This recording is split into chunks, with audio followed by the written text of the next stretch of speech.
I mean, the whole atmosphere of what is happening throughout the Muslim world just reinforces how important the work of Nowal al-Sadawi and her feminist colleagues is. So I'd just like to welcome her here, and she'll take some questions afterwards and also sign some books. So thank you very much.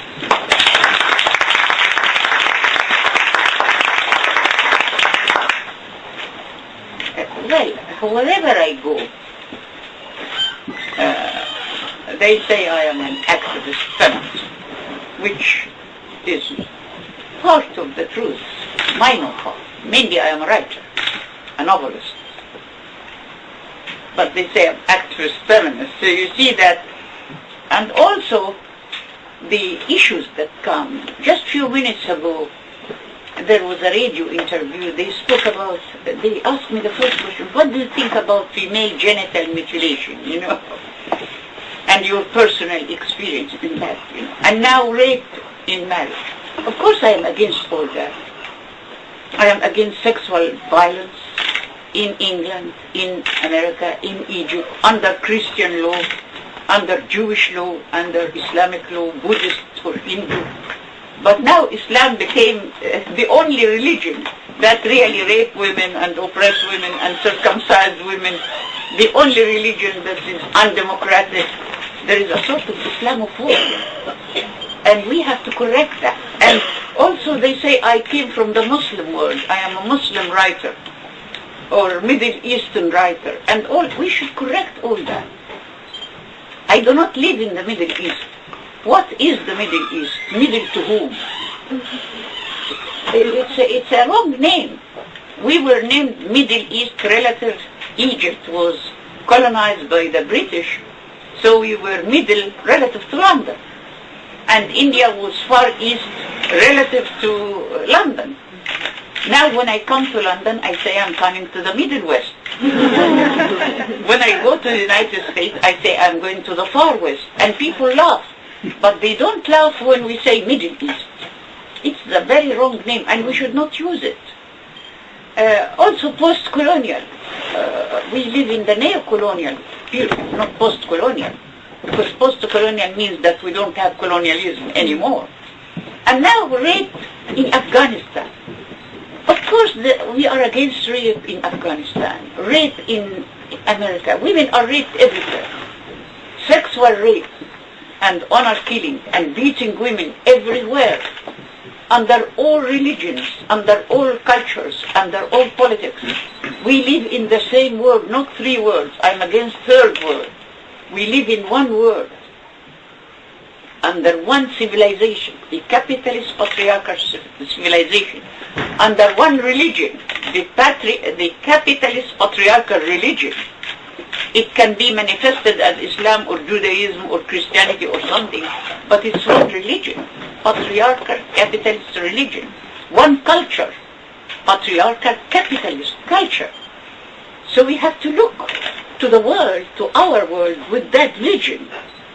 Not to select a religion, Islam, and blame it, or Christianity or any other. Not to say the Muslim world. There is nothing called Muslim world. In Egypt we have Christians and Muslims. In Egypt Christians are circumcised, boys and girls. I am against male circumcision. Exactly, as a medical doctor I am against cutting children for any reason, male or female. And male circumcision has very bad and harmful physical effect and psychological effect and social and political effect on men. But nobody speaks about male circumcision. They speak only about female circumcision. So we also need to connect between cutting children, circumcision, sexual oppression, rape, and global politics. So when we speak about Afghanistan, we cannot speak only about minute little raping of women. We have to speak about the war in Afghanistan, the killing of Afghan people. And today I just read that Obama is sending more troops to Afghanistan and Pakistan. You know, so we have to speak about that. We have to connect war, global war, to female genital mutilation and male genital mutilation, to all types of of violence. Because rape is not only sexual, economic rape. When we are colonized by the British, we were raped economically. The British people took our cotton to Manchester.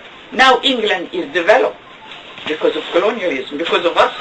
They took our resources and developed. You know, the same now with American colonialism. They are colonizing our countries. The war in Iraq was to exploit the oil of Iraq, to take the oil of the Iraqi people, not to civilize the Iraqi people, or to bring them democracy, or to liberate women. This is all.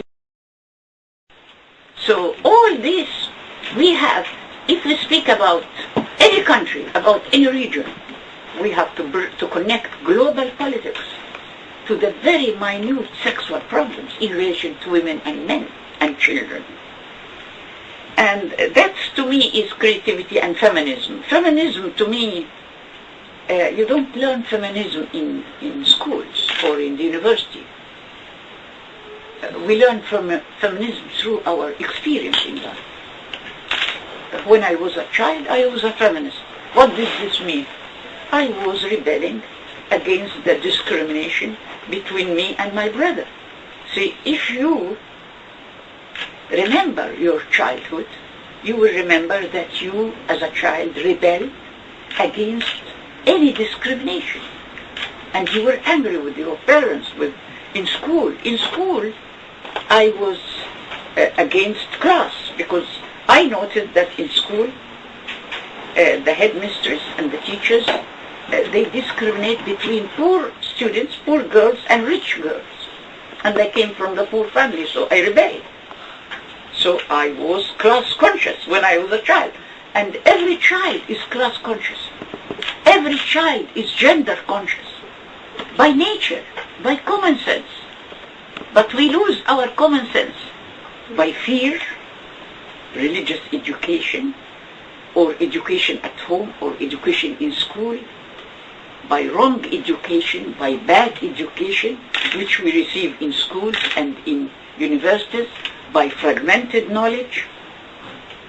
So we lose our common sense, and we become good scholars and good doctors, but we are ignorant of the world, because we need to change education. So feminism is not something we become scholars. We do not need to have a PhD to become a feminist, or a PhD to be against capitalism. It's embedded in us, in our human nature as children, to rebel against injustices, against any type of injustice, against any type of discrimination. We rebel. So that's the point I would like to say. Number one, connection. It's very important to undo what education did to us. To connect medicine, health. I am a medical doctor. I studied health, physical health. Then I felt that there is no separation between physical health and mental and psychological health. So I studied that. Then I discovered that the individual is in a society. So I have to study politics. I have to study sociology. I have to study religions.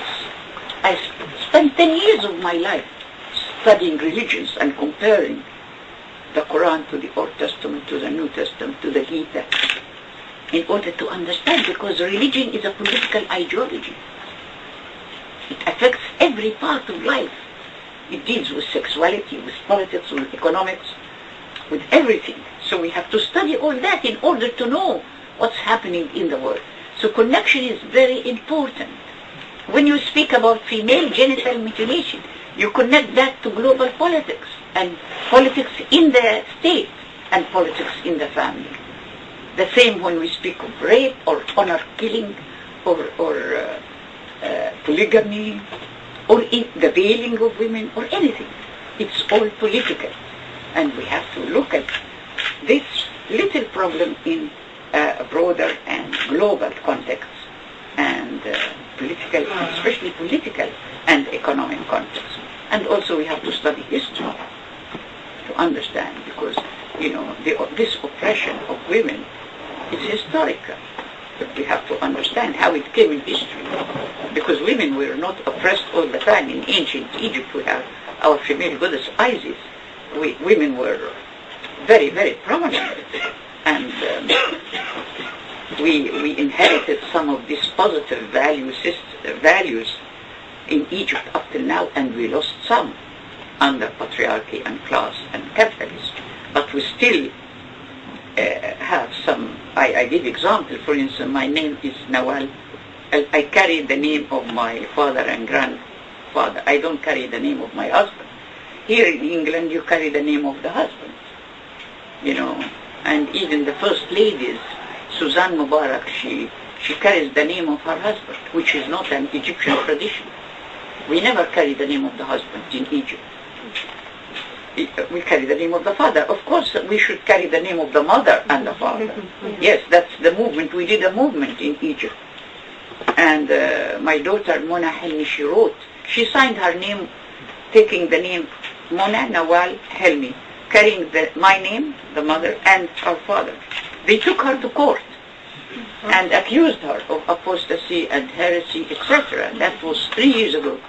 But only last year, because there was a movement in the Egyptian society and in the media, and some people supported her very much, even scholars like Gamal al-Banna and other enlightened Islamic scholars, they supported her, and they said the name of the mother should be respected, should be given honor, because we have 2 million illegitimate children in the streets in Egypt because they have no father. And in order to eradicate this stigma, the name of the mother should be honorable, and any child should carry the name of the mother and the father. If the father is not known, the child can carry the name of the mother and be honorable, legitimate, and go to school and have human rights. So the government issued a law last year, the new child law, giving the right to the mother who is not married